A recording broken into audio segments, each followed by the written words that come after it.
Bueno, ¿qué tal? Hola a todos y a todas. Encantadísimos estamos de estar aquí en una entrevista muy especial para todos nosotros porque vamos a ver la salud mental aplicada al deporte desde un punto de vista muy curioso, ¿no? Muy inesperado, yo Muy creo. inesperado y que creo que todos vamos a poder aplicar en nuestra vida diaria porque vamos a ver cómo la implementación de algo nuevo nos puede ayudar a ver cosas que a lo mejor con unos ojos nuevos, quizás. Efectivamente, ¿no? sí. Y tenemos con nosotros a una persona que, por decirlo de una manera, es un culo inquieto, no para de hacer cosas, no para de hacer cosas. Es periodista, pero a la vez especialista en análisis de datos. Y yo creo que lo mejor, Diego, si te parece que se presente ella, Sí, yo creo que va a quedar más claro. porque hace muchísimas cosas y todo es muy interesante, entonces mejor que se presente Sara Carmona. Chicos, bueno, mil gracias por invitarme. Me ha gustado la presentación, que es siempre el punto de vista nuevo de los datos.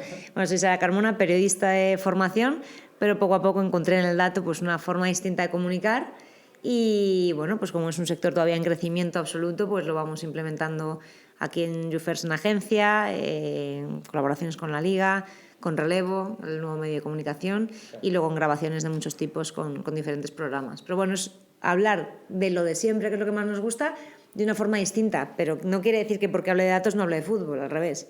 Lo primero es el fútbol y luego ya un poquito de data. Nosotros hoy queremos conocer a Sara, que ¿Sí? queremos saber cómo llega Sara al mundo del dato, que es un mundo, no sé si curioso, bueno, sí, puede ser curioso o desconocido, quizás. Entonces, ¿cómo llegas hasta ahí siendo periodista de profesión, bueno, de inicio?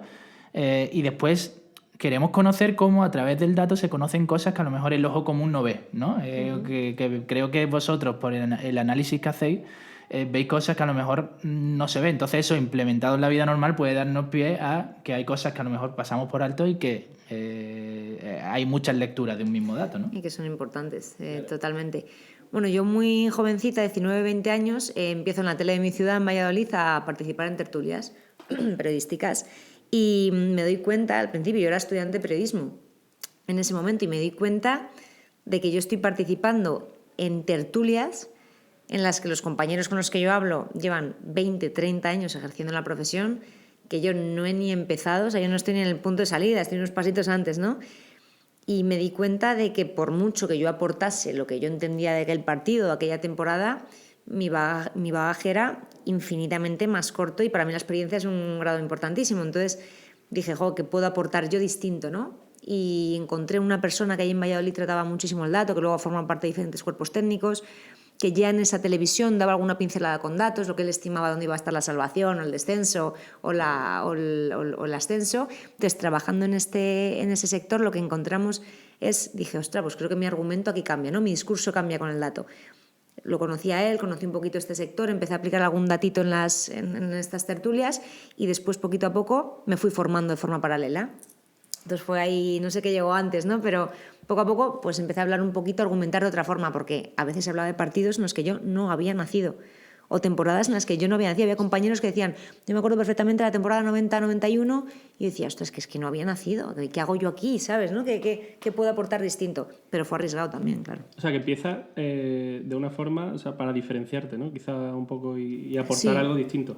Totalmente. O sea, para mí yo creo que en el periodismo somos muchos, aunque bueno, yo creo que cuando alguien es bueno y se comunica bien, pues yo creo que ahora hay hueco para mucha gente porque la comunicación está presente en un montón de aspectos, pero sí no sé si fue porque me enganchó y me encantó o para diferenciarme. Yo creo que llegó esta pregunta, Un mix, ¿no? te la haces después, en el momento no hubiera sabido. Sí que empecé a ver que llegaba un punto en el que te diferenciabas, pero ese punto de diferenciación llegó cuando me formó de verdad. Antes era una característica, ¿no? Pero yo creo que me empezó a encantar porque dije, estaba convencida de que este jugador era mucho más defensivo de lo que es. Y resulta que no, que es que tiene una presencia en esa ruptura de línea más importante y te das dando cuenta y dices, ostras, y ves gente que domina mucho. Yo no soy ingeniera, esto lo digo 1000 y una veces, pero yo me nutro mucho del trabajo de buenos ingenieros. Pero yo me especializo en ese análisis, claro. Claro. Bueno, Sara, y estamos hablando ya de que eres periodista, de que te empiezas a especializar, digamos, en el mundo de los datos, pero ¿cómo empieza tu relación con el mundo del fútbol? Pues desde muy, muy, muy pequeña. Mi tío jugaba al fútbol y yo me crío pues, también con mis tíos, con mis padres y con mis primos. Entonces mi tío jugó en Dream Team, jugó en Barcelona, Valladolid, Atlético de Madrid, Valencia. Entonces, pues ves el fútbol como algo cercano, ¿no? O sea, yo nazco un año después de la Champions del Barcelona con el gol de Koeman, en el que mi tío juega. Entonces, bueno, pues desde muy pequeña pues entiendes, ¿no? Que es una Champions, que es el fútbol, y de forma totalmente paralela, cuando ya voy dándome cuenta que a mí el fútbol me encanta, yo con mis padres no hay fin de semana que no me llevasen al parque o ahí en la parcela de casa y me pasaba el día jugando al fútbol, porque yo empecé jugando como hasta donde podíamos en ese momento las chicas, ¿no? Llegar. Y entonces, bueno, lo vi como algo cercano en mi familia y luego eso, mi padre me llevaba todo el día al parque a jugar, todo el día, se metía en los partidillos, el pobre estaba ya reventado porque yo disfrutaba. Y además siempre me decía, tú jugabas el partidillo y luego la vuelta a casa me narrabas el partido, esta es la jugada que yo he hecho, que yo no sé qué.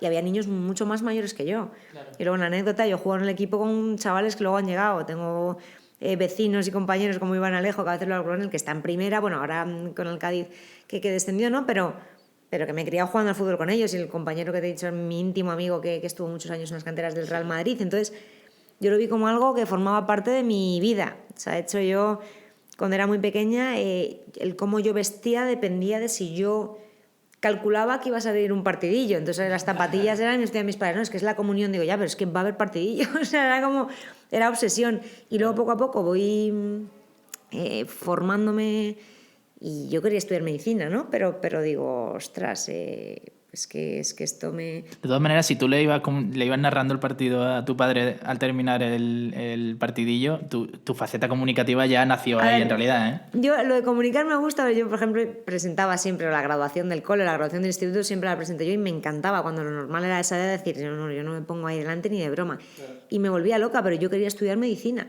Pero claro, llevaba toda la vida viviendo el fútbol. Yo me acuerdo que cuando era pequeña, los partidos de Champions para mí eran un momento hasta familiar, ¿no? Nos reuníamos, yo qué sé, pues en casa de mis tíos, de mis padres, lo que fuese, y se vivía de verdad, ¿no? Era una excusa para hacer un plan divertido.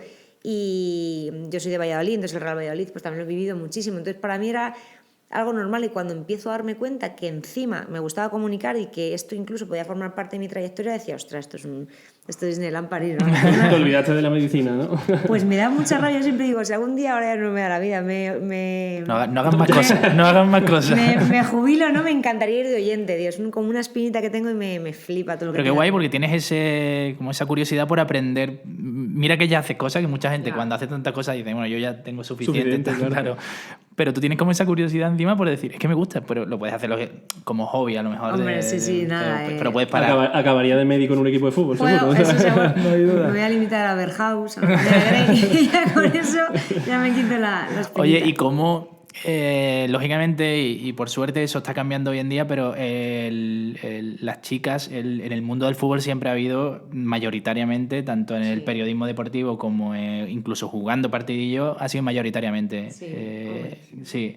¿Cómo vivías tú eso de niña, incluso de joven, cuando entras en el periodismo deportivo? Incluso a día de hoy, mayoritariamente es hombre. ¿Qué tal se vive eso? Incluso si tú has sentido... ¿Cómo te has sentido tú? Pues, no sé si has sentido barrera o no, o cómo lo viviste tú. Pues yo te tengo que decir que he tenido mucha suerte, pero ya es una pena que viva esa relativa normalidad como una suerte. Es decir, que, o sea, yo creo que es una paradoja, ¿no? Pero que incluso se contradice, pero yo tuve mucha suerte porque en mis equipos de fútbol he sido desde capitana, lo que fuese, porque sí que es verdad que de muy pequeña era muy buena, hasta que el físico no empezó a ser importante, yo era muy buena.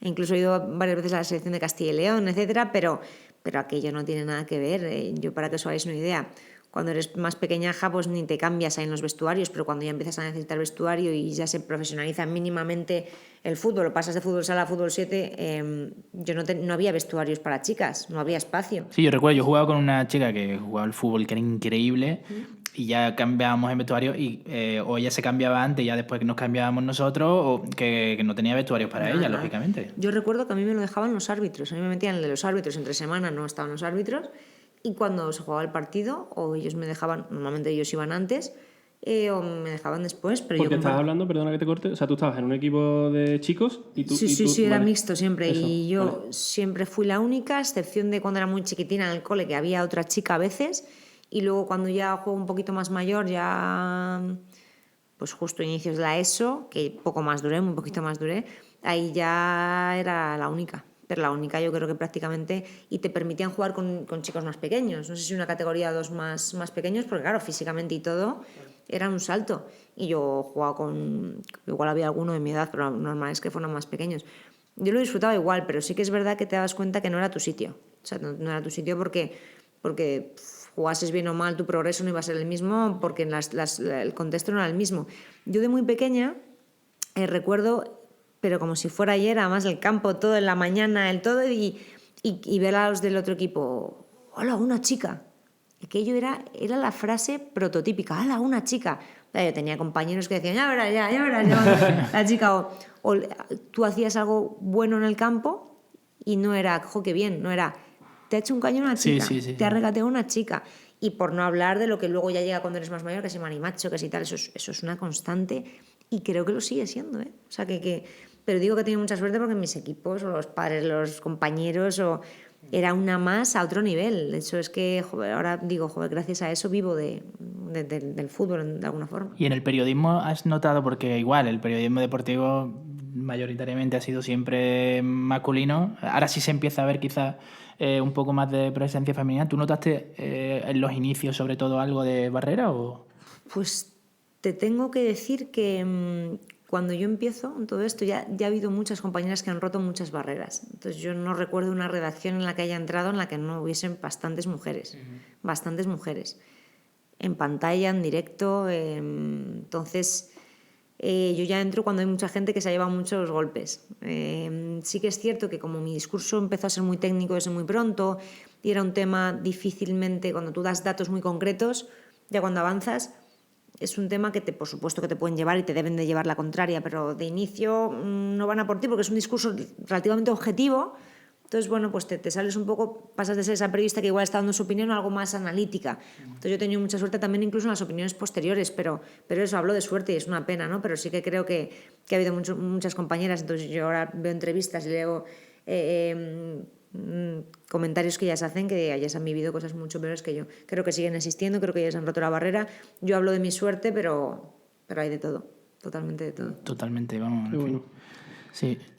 Estaba pensando, una vez que llegas al periodismo, lógicamente, lo has contado antes, pero lo haces para diferenciarte, pero entrar en el mundo del dato es un cambio radical, es un cambio también que te pasó. ¿Cómo llegas a...? O sea, sé que eso, que lo que cuentas, ¿no? Que la tertulia era una manera de especializarte, pero ¿cómo das el paso? Claro, porque aquí es donde lo de qué fue antes, el huevo o la gallina, ¿no? Yo ya llego a un punto en el que digo, vale, a mí me llaman como periodista para diferentes programas, pero llega un punto en el que te empiezan a llamar para, ¿tienes datos de esto? Entonces ya dices, ostras, en mi opinión como tal, no, quieren un poquito ya la parte del dato, que era la que al principio también más entre comillas te criticaban. Yo empiezo en la tele de Valladolid a hacer una sección de análisis de datos del Real Valladolid en primera, en segunda, donde estuviese. Y al principio era como, la de los datos, qué tortura, ¿no? Y luego poco a poco dices, ostras, pero es que también me están pidiendo opinión para esto. Entonces empiezas a dar clase en el máster en el que yo había cursado y todo ya llega a un punto en el que la frontera entre el dato y la periodista o la periodista y el dato empieza a fusionarse ya como una propia imagen de marca, digamos. Yo voy a una tertulia a día de hoy en Estudio Estadio, me siento en la mesa, doy mi opinión, pero intento aderezarlo con ciertos datos porque para eso me llaman. Y ya hay 7 opiniones que probablemente no son el dato. Sin embargo, en el día después, que es el medio nacional en el que yo debuto, ahí voy en una sección única exclusivamente de análisis de datos. Era un programa que duraba 1 hora y media, espectacular, el día después, que os voy a contar. Y yo tenía una sección pequeñita en la que hablaba de datos. Pero ahí entraba Maldini, Carlos Martínez, Álvaro Benito, Morientes, Gerard, Mónica Marchante, y lo tratábamos, el dato y la cifra, y luego el sentimiento, la narración, el expertise de todos ellos. Entonces, no sé en qué momento me llamaron por una cosa u otra. Ahora, cuando ya mi trabajo se vuelve más técnico, ya cuando yo entro en la liga en Millón Stats, ya estoy en un término mucho más concreto de datos y de análisis. ¿De acuerdo? Pero claro, en la liga también, en YouFirst también, pero luego cuando voy a Estudio Estadio pues tiene esa parte también comunicativa. Es una especie de mezcla, digamos. Bueno, estamos hablando, Sara, del análisis de datos y demás. ¿Nos lo podrías definir? ¿Qué es el análisis de datos implementado en el mundo del fútbol? Ahora mismo en el fútbol, por suerte, por desgracia, pero no lo sé, se puede medir prácticamente todo. Entonces se trata de bueno, pues una extracción muy técnica de qué está ocurriendo a nivel numérico en el terreno de juego, para luego extraer ese dato frío y hacerlo formar parte pues, de unos cálculos y de una algoritmia y de una representación más concreta, que luego necesita de algo muy importante, que es de un analista que dé sentido a todo ello. O sea, el dato por sí solo es una trampa, el dato frío no vale absolutamente nada, la cantidad de pases ya no valen para absolutamente nada.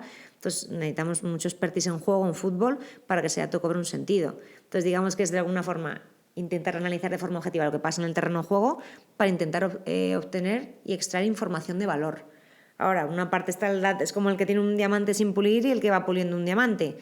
En que ese diamante valga más, la responsabilidad es de todos, del analista, del entrenador, que a veces nos ven como dos entes diferentes, al revés. Yo creo que un buen analista tiene que ser parte interna de un cuerpo técnico, no de una dirección deportiva, pero se tiende a enfrentar los dos mundos, se tiende a hacerlos como que uno va a quitar el trabajo del otro, al revés. Y no me extraña que haya gente real. Al final, bueno, lo hablábamos antes fuera de cámara, que al final hay un dato, que el dato realmente ya existía desde antes. Es decir, el dato antes de este análisis tan exhaustivo ya existía. Oye, necesito un lateral que centre mucho, o cómo podemos hacer que mi lateral centre más. Eso ya existía, lo que pasa es que ahora digamos que es más exacto y demás. Entonces, al final, lo importante, como tú dices, es el dato está. Ahora es como tú lo uses y la interpretación que tú le puedas dar al dato, para bien o para mal. No tiene, hay 1.000.000 de lecturas de un mismo dato probablemente, ¿no? Es que tú ya solo con elegir de qué datos vas a hablar ya estás siendo subjetivo. ¿Por qué me hablas de esto y no de esto? Intentamos que haya unos criterios unificados. Es decir, para mí hay unas métricas influyentes por posición y voy a procurar respetarlas casi siempre en cada análisis de ese tipo de jugador, ¿no? Y nosotros cuando trabajamos con clubes o cuando mostramos todo, es que el dato no tiene por qué ser bueno ni malo, es descriptivo de unas cosas que están ocurriendo en el campo. Hay jugadores que pierden muchos balones porque están expuestos a perder esos balones. Y hay jugadores que rematan una barbaridad sin marcar gol porque igual están rematando en zonas peligrosas para generar segundas jugadas y rechaces. Y hay jugadores que tienen más o menos intensidad porque así lo requiere el equipo. Pero es que tenga menos intensidad igual es una necesidad del equipo. Imagínate. Entonces, para mí el dato describe. Y claro, tú imagínate el daño que puede hacerle a un jugador, hablando además de lo que vosotros también tratáis, el daño que le puede hacer a un jugador, un mal dato, cuando a él le genera impotencia, porque no es un mal dato, es que es una consecuencia del juego que le está protagonizando por 1000 motivos. Sí. ¿No? Entonces, es un poco contradictorio, porque ahora luego dices, no, pero es que yo soy director deportivo y busco a este tipo de lateral. Entonces quiero a alguien que ya lo esté haciendo para que se adapte lo más rápido posible. Ok. Luego eso tendrá muchas lecturas, tú te puedes equivocar menos de inicio, pero no te va a quitar de ver 1000 y una veces a ese jugador, de llamarlo, de saber si está feliz, si no está feliz, si quiere ir a tu ciudad, a tu equipo. Es que es un complemento más, una prueba más. O sea, en algo que es relativamente nuevo, todo este tema del análisis de datos, ¿qué acogida tiene, digamos, entre el cuerpo técnico, los jugadores? Depende muchísimo. Veo cuerpos técnicos cada vez más jóvenes que están como locos con esto, que ya tienen a analistas en sus equipos. Y luego entrenadores impresionantes que están a otro nivel, que están en 5 grandes ligas y que lo cogen con un reparo tremendo. Y no me extraña, es que no hay nada escrito y es que es normal.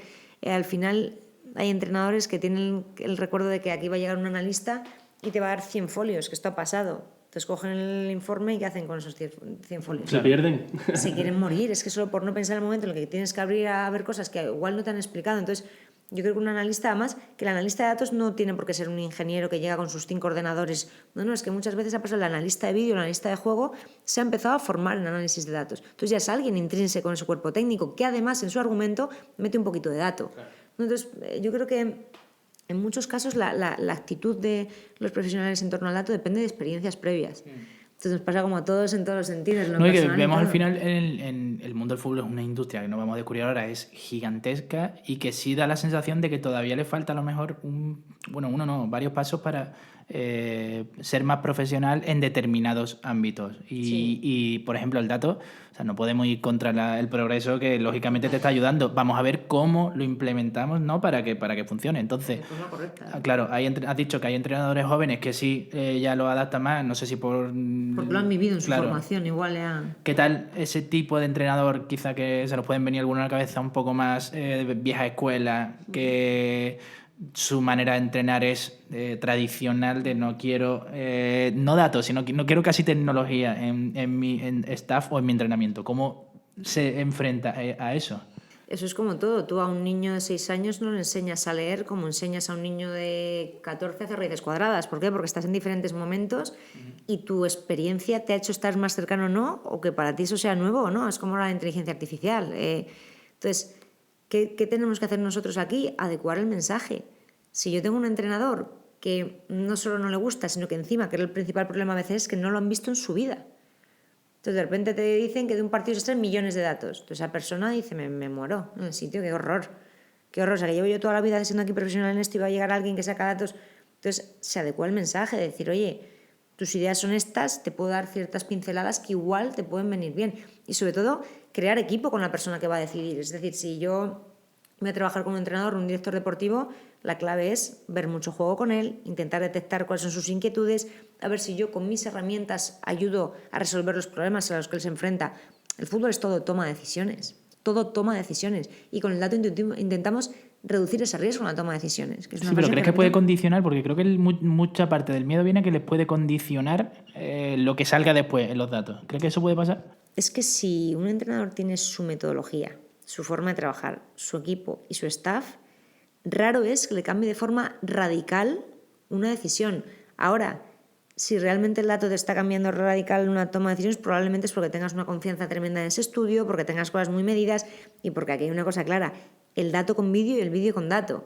Muy raro que yo tenga un dato que no te demuestre con vídeo, si hace falta. Claro, no, es que eso es imprescindible. Vamos. Claro, y ahí dices, ostras, yo no era consciente de... Mira, esto pasa, pongo siempre un ejemplo en las clases, no sé si alguna vez os habéis bajado la típica aplicación que vinculas a tu cuenta del banco y te va haciendo un gráfico muy sencillito en qué te vas gastando el dinero tú en tu semana.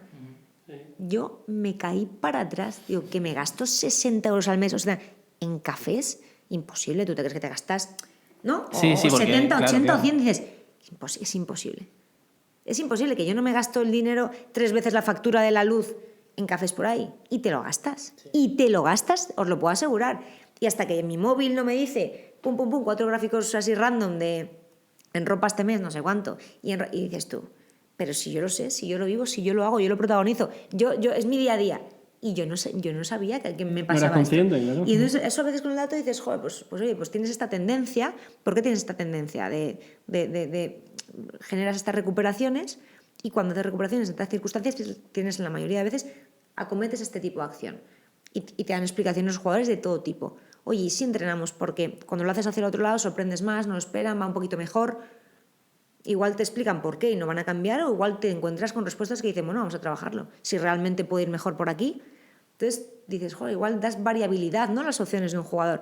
Pero para mí tienen que ser detalles que poco a poco, de forma deductiva, ¿no?, de lo general a lo particular, que vayamos poco a poco. No tiene por qué ser ahora entra el dato, tu juego va a cambiar, ¿no? Pero ¿y si te digo 4 cosillas que te dicen, ostras?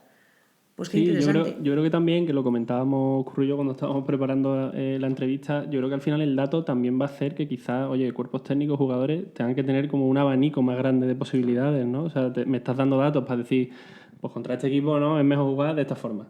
Claro. Que es que hay veces que antes era, es que este equipo juega así. Oye, pues a lo mejor es que tenemos que ser capaces de jugar de varias maneras distintas. Claro. Para el análisis de rival el dato es importantísimo. Tú no vas a plantear un partido igual si el equipo rival juega con bloque alto o bloque bajo. Pero es que ahora con el dato ya no te digo bloque alto o bloque bajo, no, te digo, no, el Barcelona es el equipo con el bloque defensivo más alto, con tantos metros, pero en ciertas condiciones ese bloque pues tiende a hacer ciertas varianzas. Y creo que nosotros estamos en disposición, por las cualidades de nuestro equipo, de poder afrontar estas situaciones de partido distintas, porque tenemos un equipo muy atrevido al contragolpe, lo que sea. Entonces no es hace esto porque el dato dice esto, no, es la casuística es esta con balón. Claro, ahora está el dato con balón y sin balón, que es que tenemos la manía de decir, este jugador ha corrido no sé cuántos kilómetros, intentando robar o con el balón en los pies. No, intentando robar, digo, que nos estamos creyendo, claro. ¿Sabes? Es que es todo, el dato te puede estar diciendo pero, y le vas a sacar peros, por eso tenemos que intentar nosotros adelantarnos a todo esto. Claro, que al final vuestra figura es, bueno, imprescindible no, es más imprescindible que el dato, porque el cómo, vosotros supongo que existe un trabajo ahí de implementación y de ofrecimiento al jugador y al cuerpo técnico y a los clubes para que entiendan el dato y para que no lo vean como el enemigo, porque el dato no es el enemigo del futbolista, lógicamente, es todo lo contrario. No debe serlo. No debe serlo. Y esto pasa como ahora, es que la inteligencia artificial va a quitar miles de puestos de trabajo. Es un miedo que... ¿Utilizáis vosotros inteligencia artificial? Sí, solo en la extracción del dato, en ese tracking óptico, pues ya hay un montón de inteligencia artificial y machine learning que lleva viéndola años. Lo que pasa es que la inteligencia artificial la hemos materializado en un buscador que te contesta. Pero la IA, ¿no? Está más a mano. Claro, ahora le ponemos forma, ¿no? Más tangible, Claro, parece que lo tocamos. Antes decías inteligencia artificial y era como a qué huelen las nubes, ¿no? Pero que esto ocurre mucho. Pero en ese sentido, yo escuché una frase a una chica que pertenecía a la Liga Tech, que ahora se llama Sportian, que dice, el dato viene a empoderar a las personas, o la tecnología viene a empoderar a las personas. Es decir, vas a ser el mismo, pero con más herramientas. Es como el que tú te vas a vestir por las mañanas y lo primero que haces es ver qué tal hace, te asomas a la ventana, reduce riesgo en la toma de decisiones, o miras el móvil, vale, hoy hay un 70% de probabilidad de lluvia, hoy me pongo esto. Y es datos para una toma de decisiones. Esto no es tan evidente, tan de perogrullo, pero es muy parecido. Entonces viene a empoderar a la persona, ayudarla, a complementarla, a decir, soy mejor. Y os digo una cosa, entrenador que lo prueba, o director deportivo que lo prueba, o agencia que lo prueba, es muy raro que salga corriendo. Creo. Sí, porque al final le estás dando un abanico de posibilidades muy grande, pero a mí me genera mucha curiosidad porque el fútbol es muy emocional, sí. Y cuando tú estás jugando, hablo de la figura del jugador y del entrenador, cuando estás ahí abajo jugando, entran en juego muchos factores emocionales que incluso puedes distorsionar la realidad, que gente, los analistas que están fuera ven cosas que a lo mejor tú jugando la interpretas de una manera diferente porque estás a 1000 revoluciones, incluso puedes ir perdiendo y uno del equipo que va perdiendo puede estar saliéndose y haciendo un partidazo increíble. Pero la sensación es mala porque tu equipo va perdiendo y tú diciendo, ostras, pero es que este jugador se está saliendo y lo corroboran los datos. O sea, es un choque de realidades muy fuerte el emocional con el puramente objetivo que son los datos. A ver, hay casos en los que ha podido pasar, pero no tendría por qué. Y además, cuando un analista ya conoce a los jugadores, conoce al entrenador, conoce las situaciones, conoce los momentos tensos cuando el equipo va perdiendo en los últimos 20 minutos, cuando un analista lo conoce ya sabe que va a analizar algo de lo que entiende el contexto. Entonces, muy raro que haya un choque, una distorsión muy clara. Y además que tampoco se va buscando eso, ¿no? El dato vale describe una situación que podemos hacer en base a una experiencia. Entonces, intentamos que el dato no vaya tan en contra. Puede pasar, puede haber un partido que esté roto, que esté loco, que damos por hecho que este defensa es una defensa que va al robo de esta forma y ahora está reventado y no lo está haciendo. Igual la persona que está ahí muerta en el campo no se está dando cuenta, igual el entrenador tampoco se está dando cuenta. Entonces podemos avisar. De hecho, la Liga con Media Coach tiene un sistema que lo he comentado también en otros podcasts, que tiene un sistema de alertas. Los cuerpos técnicos en vivo puede detectar, oye, cuando al equipo rival o cuando a mi equipo le pase esto, quiero que me avises. Ostras, qué curioso, lo hemos hablado antes, que si en directo, digamos, se usaban los datos. Claro, y se usa muy bien, y hay cuerpos técnicos que lo usan muy bien. Y Media Coach, que es la herramienta de datos y de vídeo de la Liga, cuando se van los entrenadores o los jugadores fuera de España, dicen, ostras, ¿dónde está Media Coach? Es la joya escondida y se echa muchísimo de menos, muchísimo. Y lo comento muchísimo de Media Coach porque merece la pena. Entonces, se intenta y si hay algo que realmente sorprende, raro que tú no lo hayas visto, y si realmente no se ha visto, porque hay muchos detallitos que igual sí que se han visto, oye, se transmiten y se decide, ¿no? Porque puede haber cualquier motivo. Este jugador le está pasando algo, igual está tocado y no te lo quiere decir, no quiere que le cambies. Claro. Al final estás hablando mucho, sobre todo, de cómo lo implementan los cuerpos técnicos, o sea, de entrenadores y todo su equipo, pero el jugador como tal, imagino que habrá jugadores que es que no quieren saber absolutamente nada del dato, ¿no? O sea, es que me imagino a Ronaldinho diciéndole, ¿no? Bueno, es que Ronaldinho... Imagínate. O sea, ¿el jugador le tiene miedo al dato? Yo he hablado con muchos de esos jugadores y siempre dicen lo mismo. Madre mía, si en mi época hubiesen sacado los datos, no salían al revés, ¿no? Hubiera perdido contrato. Es que el fútbol ha cambiado muchísimo. Ahora, los chavales jóvenes es raro el que no quiere saber picos de carga, picos de fatiga, está por un lado el dato técnico-táctico, lo que pasa con balón, ¿no? Y con los modelos de juego, y luego el dato físico, ¿no? Que ellos lo tienen mucho más interiorizado por los entrenamientos, los chalecos, los puntos de fatiga, etcétera, con los preparadores físicos. Yo creo que es raro que ahora no quieran saberlo. Otra cosa es que tengan malas experiencias. Yo sé de primerísima mano ejemplos de que en equipos de élite, de primera división, llegaban al vestuario y había un ranking en la pantalla con el que estaba corriendo más o menos. Y que había jugadores que se ponían enfermos. Yeah. Quitad esta puñetera mierda. Es que en el fútbol no se trata de correr mucho. Es que hay que correr bien. No, y lo que tú mismo has dicho antes de corría en fase defensiva En defensiva, o ok. incluso la calidad de la carrera como era, porque Y robaba algún balón en esa Claro. carrera. Era más opción de pase que otro compañero por esa carrera. Claro, si vamos a juzgar a un jugador solo por un dato, te va a coger manía. Al final yo creo que con los jugadores, igual que hemos dicho antes, la experiencia que hayan tenido. Pero si lo entienden como una forma de poder mejorar o que el equipo pueda mejorar, yo creo que todo suma. Imaginad que los datos hacen que en un partido, por lo que sea, haya rendido un 6% mejor. Y que ese 6% un día de 10 te haga marcar un gol. Pues tú haces esta proporción a los 36, 37, 42 partidos que tiene la segunda ahora. Es una locura, es decir, es una herramienta que está creciendo. Yo soy muy cauta a la hora de hablar porcentajes, yo diría números mucho más altos, pero creo que hay que tener mucho respeto a quienes ya han hecho del fútbol algo interesantísimo. Y luego está el típico entrenador que dice sentimiento, garra, pasión, cojones, ¿no? Que eso es lo tipiquísimo. ¿Y esto entra con el dato? Pues si tú no quieres que entre, pues ok.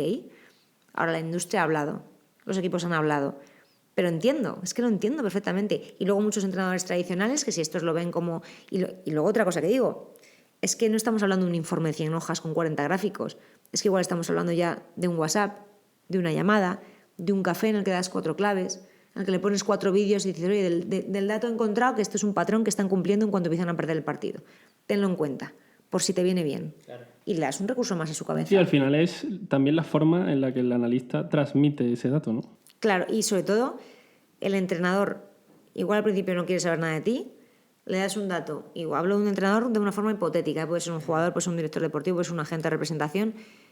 Y luego al día siguiente, bueno, dámelo otra vez. Y luego ya pasan 2 meses y te llaman a ti para pedírtelo. Con los periodistas igual. Yo en relevo es la experiencia que viví, que al principio tienes que intentar insistir en que te pidan más cosas y luego es raro cuando hacen un tema un poquito profundo en el que no quieran saber datos de evolución, de trayectoria, de...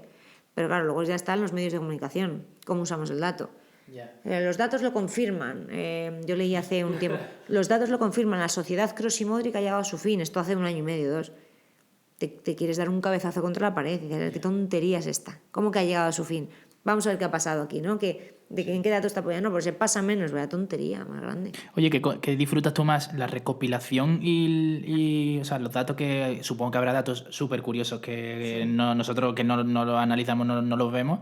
¿Tú qué disfrutas más? ¿Esa recopilación o la lectura, incluso la comunicación a los agentes que están detrás, que tienen que recibirlo? Pues justo la frontera es en la que empiezo ya con toda la vorágine, ¿no? Con los programas y tal, y con mis compis, ya empezamos ahora con la Euro, estamos haciendo una cosa automatizada muy chula aquí para la agencia, y cuando estás en plena vorágine y empiezas a ver, decir, ostras, esto qué chulo.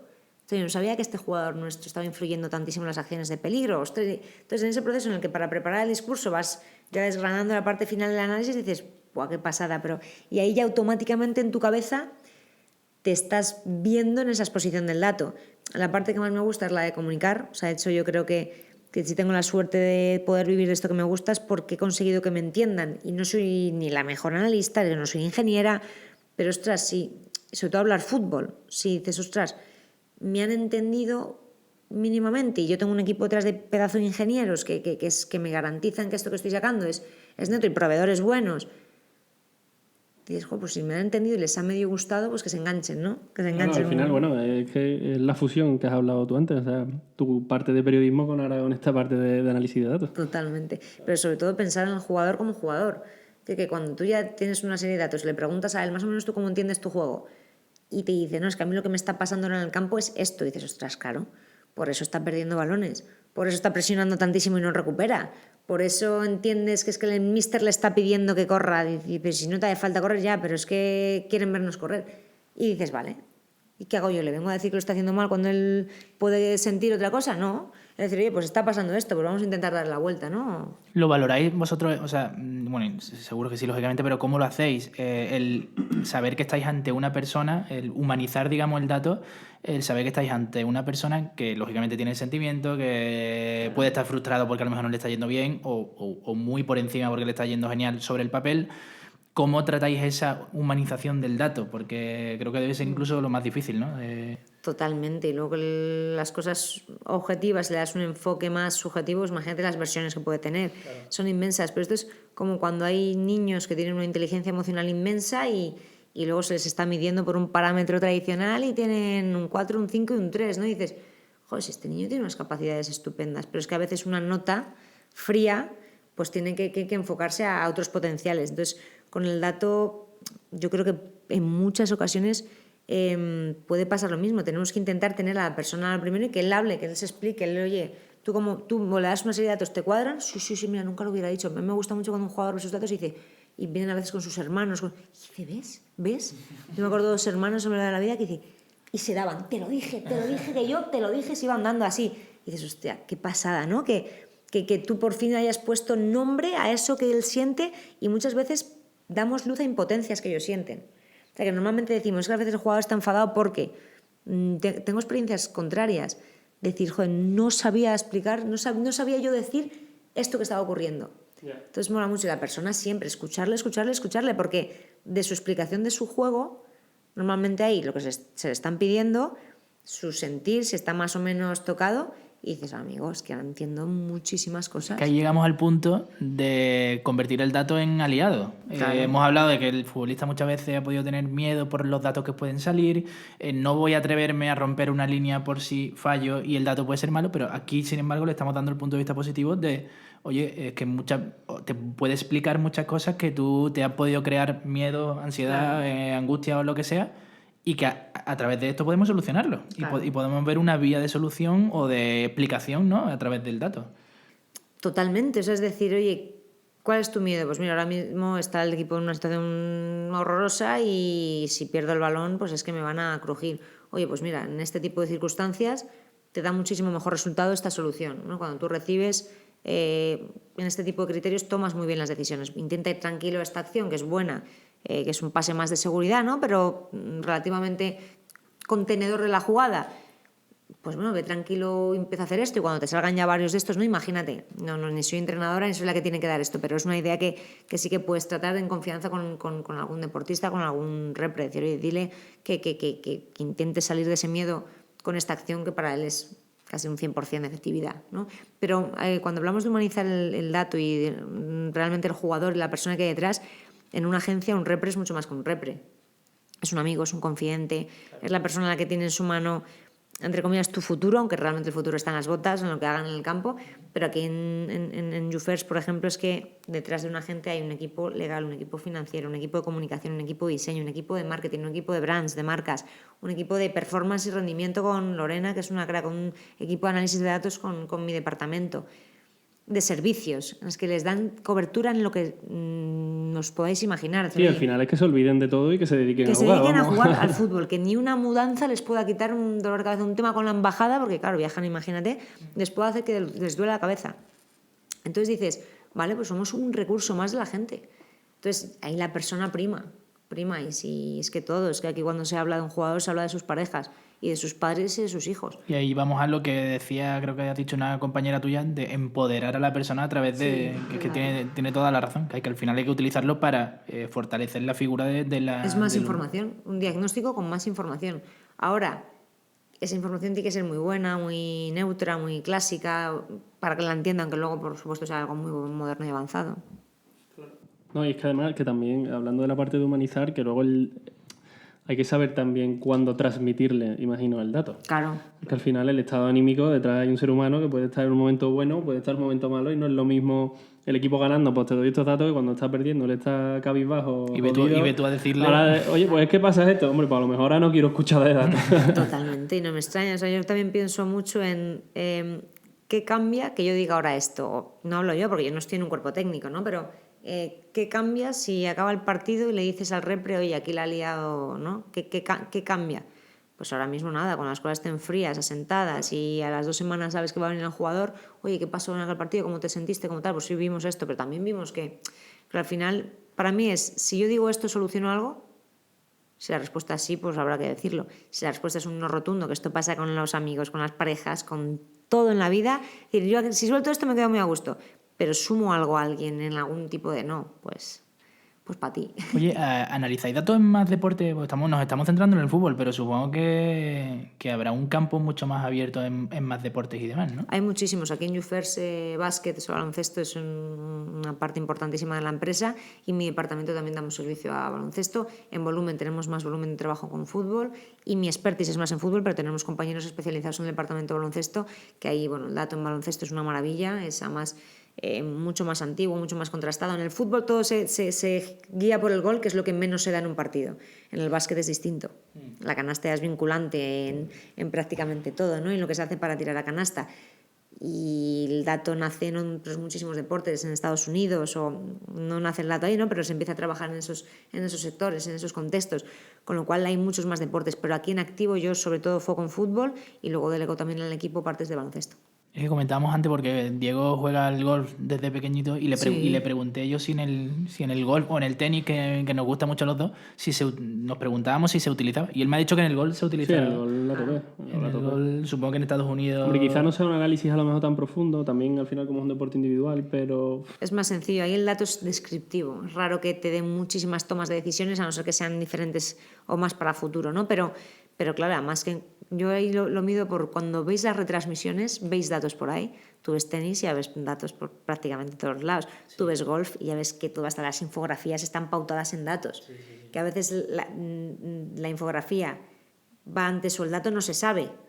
En el fútbol ahora ya veis que hay un montón de cuestiones en el terreno de juego y a veces es que hay un dato porque se sabe que va a ocurrir o viceversa. Hoy ha habido 3 goles y vamos a dar este dato, ¿no? Entonces llega un punto en el que para mí una de las varas de medir es cuando empieza a aparecer en las retransmisiones, ahí es cuando la gente y el fandom empieza a entender que eso es una realidad. Y para mí ese es el punto disruptivo de decir, esto ya si está aquí... Sí, ahora con las retransmisiones en la liga, ¿cómo se llama? La liga Beyond Stats, sí, ¿no? Beyond Stats. Sí, y están saliendo muchas cosas que es verdad que hace 2 o 3 años no salían. Y es una pasada, o sea, lo que te hacen en Beyond Stats, para mí lo que hace es un proyecto en el que yo también colaboro en la liga, en la creación de contenido, es métricas muy complejas y muy avanzadas se acercan al gran público sobre lo que está ocurriendo en el fútbol, que al final no vas a hablar con un dato, no, es un dibujo en el terreno de juego con flechas, con colores, con circunferencias, con todo, incluso con rastros que siguen al jugador con los kilómetros por hora. Entonces es un dato muy complejo implementado en directo o en una repetición de una jugada que tú ya entiendes. Sabes qué jugador es, qué equipo es, en qué terreno de juego está, en qué competición está,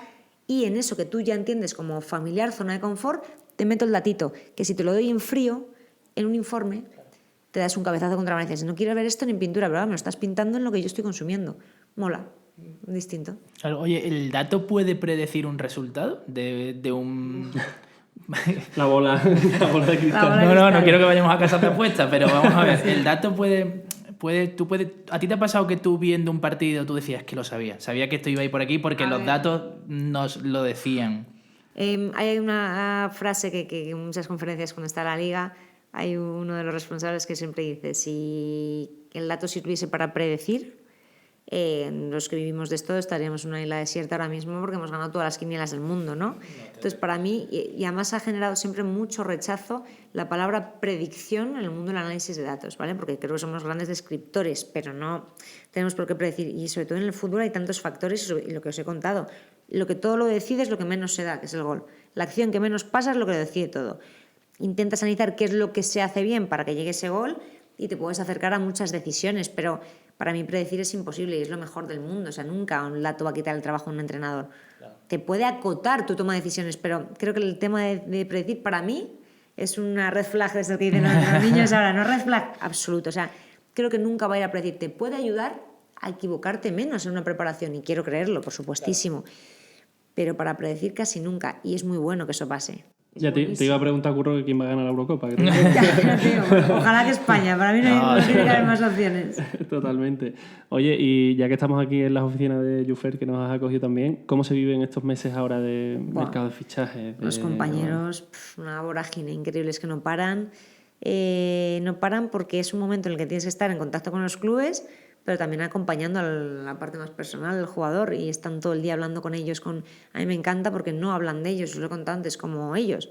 Es que hablan de sus familias, es que es un contexto enorme, es que tienen en cuenta todo y hay muchas decisiones, la gran mayoría que no se toman por aspectos económicos, que hay factores humanos detrás increíbles y los buenos repres, que aquí pues los hay obviamente, pues tienden a eso. Ahora es una vorágine, ves teléfonos sonar, gente hablando por todos lados, mires donde mires y muy guay, ahí el dato puede interferir, oye, prepárame un buen dossier de rendimiento de este jugador, voy a hablar con este club, quiero demostrar que en este sentido rinde por encima de la media de los jugadores de su posición y lo hacemos y te encuentras cosas muy chulas. Y además ahora en plena Euro, Copa América, pues tenemos muchísimos jugadores. O sea, estáis entretenidos aquí en general, ¿eh? La gente dice, ¿te vas de vacaciones? Digo, todavía... que no.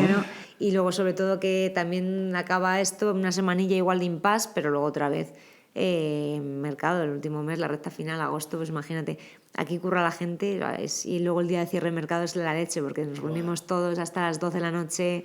Es una pasada. Una liberación de tensión, me imagino. Es tremenda, una pasada. Sin embargo, muchas veces en medios de comunicación y demás, muchas veces como que se dice, no, el mercado está parado porque de momento la Eurocopa tal, y me da la sensación de que la agencia de demás dirán, parado para ti. Parado estás tú. Tú imagínate, si aquí el movimiento es que no para ni de broma. Otra cosa es que por tiempos y porque igual tienes un jugador que no había hecho mucho ruido y se hace una Eurocopa espectacular. Claro. Y entonces puede ser para bien, para mal es raro, porque es un jugador que está en un equipo nacional y sí está teniendo presencia, pero se intenta sacar la parte buena. Y yo creo que hay muchos clubes que ahora también trabajan en la sombra, ¿no? Es decir, ahora todo el mundo está pensando en esto, pero es muy bonito y el jugador, yo creo que él está compitiendo con su equipo nacional, está lo que tiene que estar, que es lo que pasa en el campo, pero bueno, imagino que tenga un poco de cabeza también en el mercado. Aquí que al final hablamos de salud mental entendiendo, pues oye, cómo actuamos en nuestra vida, fracaso, éxito, la toma de decisiones o, oye, cómo acogemos iniciativas nuevas como es el dato. Ahora cuando estás hablando de la labor de los representantes, digo, es que parecen psicólogos, digo, porque es que tienen que estar... Digo, para mí son amigos, en muchos casos se convierten en amigos, en confidentes, en todo. Porque es que de ellos depende parte de tu futuro. Entonces, tú imagínate lo que estás hablando, de la confianza que tengas en él, estoy más tranquilo en mercado. Y mi familia también. Entonces, que son para mí amigos, que es mucho más. Además, el repre tiene siempre como un halo, ¿no?, de negatividad, el representante, siempre se...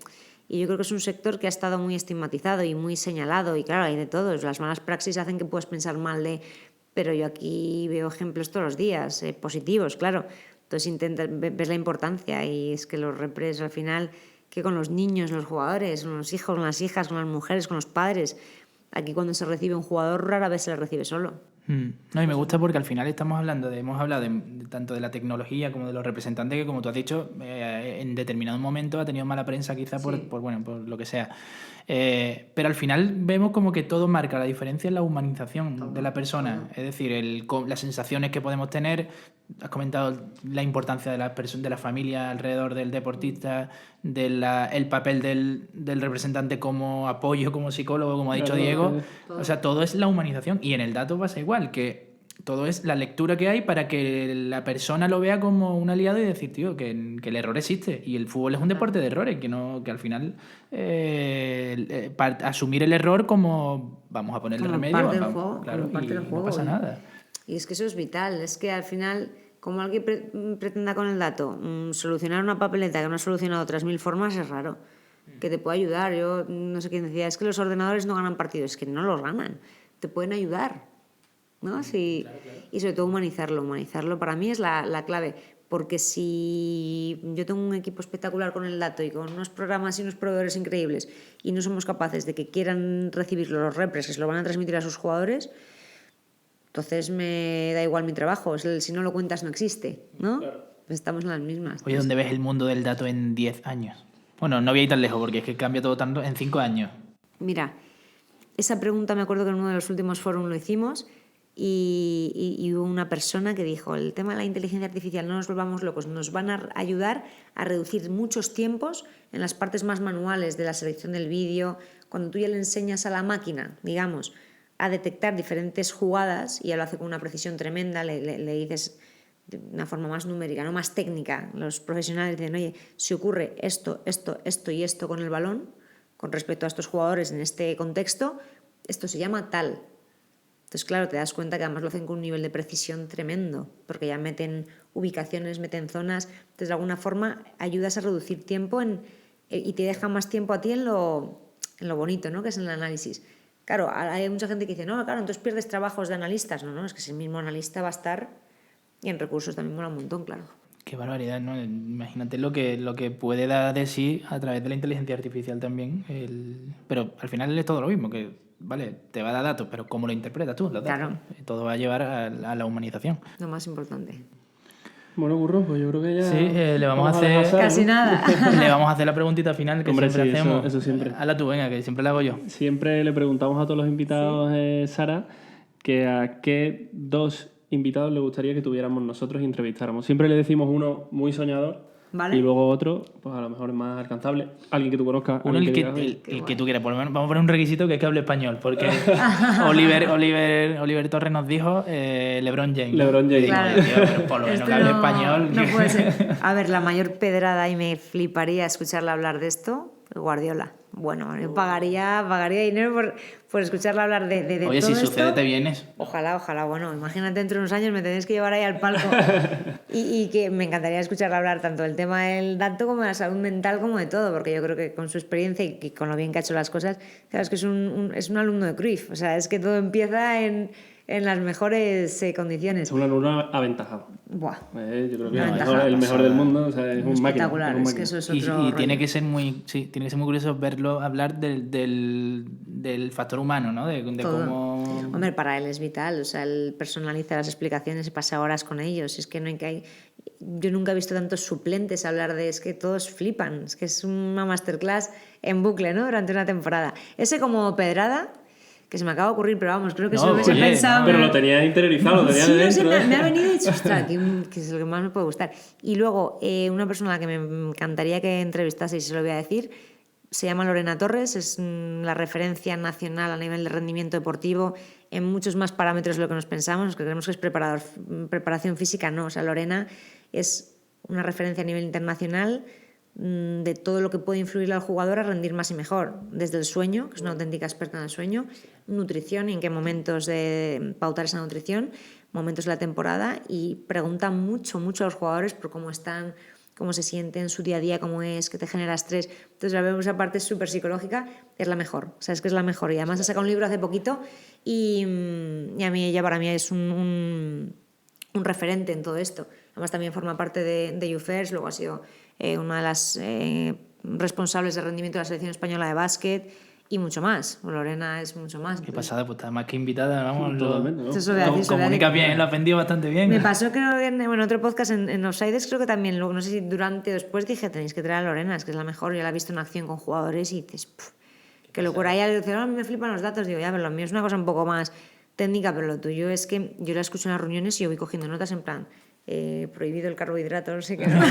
Que es una obviedad, pero tienes que... Digo, sí, Pero sí. si ella lo dice, ¿no? Yo digo, si lo estoy diciendo un jugador de élite que se pasa entrenando todo el día, digo, yo esto lo hago porque me da la gana. Digo, imagínate, digo, ostras, qué pasada. Qué Qué guay. guay. Bueno, son dos perfiles. Son dos perfiles muy Pep también está invitado, ¿eh? Pero... Sí, no, claro, o sea, no sé si lo escuchará, pero también está invitado. Oye, mil gracias, de A verdad, vosotros. porque lo hemos disfrutado muchísimo, ¿verdad, Diego? Sí, sí. Y espero que tú te lo hayas pasado bien Yo también. súper. De hecho, vamos muy justos así de tiempos y tal, y me dijiste tú, pero tú hablas mucho, y yo ya te digo, además estaba a gusto. No, o es sea que me decía, pero yo no sé si vamos a dar para tanto, pero yo le dije que duraría más o menos una hora. Y digo, pero vamos a ver, Sara, si tú hablas por los codos y nosotros que también, que Sí, somos muy nosotros también curiosos. hablamos y sacamos, ¿sabes? Claro, pues al final vamos, y porque hemos cortado, yo me quedaría hablando 2 horas Sí, más claro. que perfectamente. mola, pero es una charla, no es una entrevista. Sí, o sea hombre, que- claro. A ver, nuestro objetivo al final es eso, es hablar de la salud mental aplicado desde 1.000.000 de aristas que tiene el deporte y después charlando, porque al final queremos que la persona se sienta cómoda y que nosotros estemos cómodos Claro. por la curiosidad también de conocer a la persona.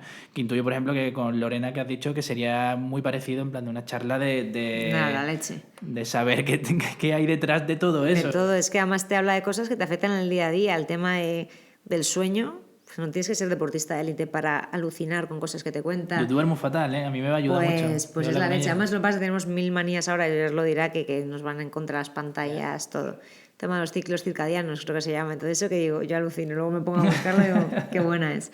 Así que bueno, yo os dejo esos dos nombres. A ver, Oye, la de pues Lorena bien. lo hacemos antes. Genial, genial. Pues 1.000.000 de gracias. A vosotros. Y Muchas nada, gracias, Sara, hombre. despide tú a todos Bueno, nuestros señores, espectadores. nos vemos en el próximo episodio, en la próxima entrevista. Hasta ahora. Gracias, chao, chao.